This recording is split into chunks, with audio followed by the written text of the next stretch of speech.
Pour savoir quelle est la disposition d'esprit qui conduit dans toute la vérité, remarquez ce que notre Seigneur nous dit de l'Esprit. Il vous conduira dans toute la vérité, car il ne parlera pas de lui-même, mais il dira tout ce qu'il aura entendu. C'est une grande docilité qui caractérise l'Esprit de vérité. Rien de plus admirable dans le mystère de la Sainte Trinité que cette subordination parfaite de la part du Fils et de l'Esprit, malgré la divine égalité qui les unit au Père.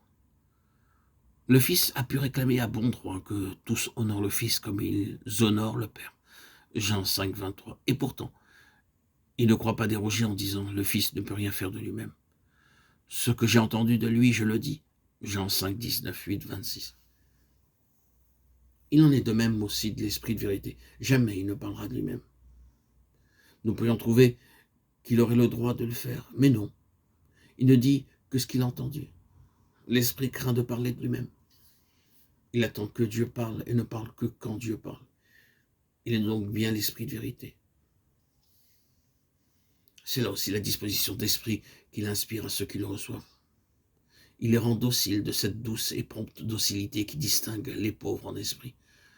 Ceux qui ont le cœur brisé, tous ceux qui ont compris que leur propre sagesse et tous ces efforts pour saisir la vérité divine ne vaut pas mieux que leur propre justice, mais que Christ doit subvenir à l'une et à l'autre et que l'Esprit de Christ peut seul être en eux l'Esprit de vérité. L'Esprit de Dieu nous apprend aussi que pour lire ou expliquer l'Écriture, nous pouvons manquer absolument de cet esprit docile et soumis auquel le Saint-Esprit vient révéler le véritable sens de la parole.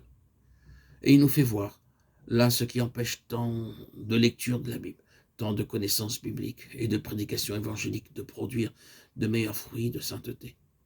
L'Écriture reste sans action parce qu'on l'étudie avec une sagesse qui ne vient pas d'en haut, sans demander et recevoir la sagesse de Dieu.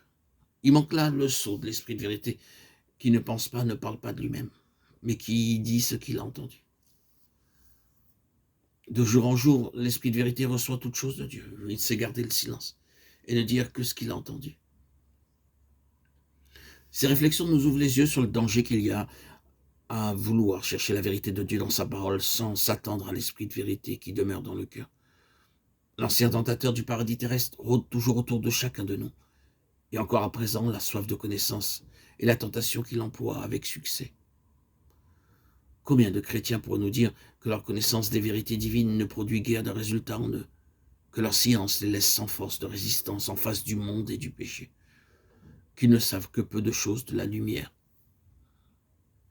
de la liberté, de la force et de la joie que devrait leur apporter la vérité. Il en est ainsi parce qu'ils cherchent à assimiler les vérités divines au moyen de la sagesse humaine, au lieu de compter sur l'esprit de vérité pour leur en donner la véritable intelligence. Que d'efforts sans résultat pour demeurer en Christ, pour marcher comme Christ, parce que la foi s'appuie sur la sagesse de l'homme plutôt que sur la puissance de Dieu. Que d'expériences d'ailleurs bénies n'ont été qu'éphémères, faute de compter sur l'esprit de vérité qui est chargé de faire de la présence de Christ une réalité durable. Ceci nous signale ce qu'il faut à la vie chrétienne et ce qui lui manque souvent. Jésus a dit, si quelqu'un veut venir après moi, qu'il renonce à soi-même et qu'il me suive. Matthieu 16, 24.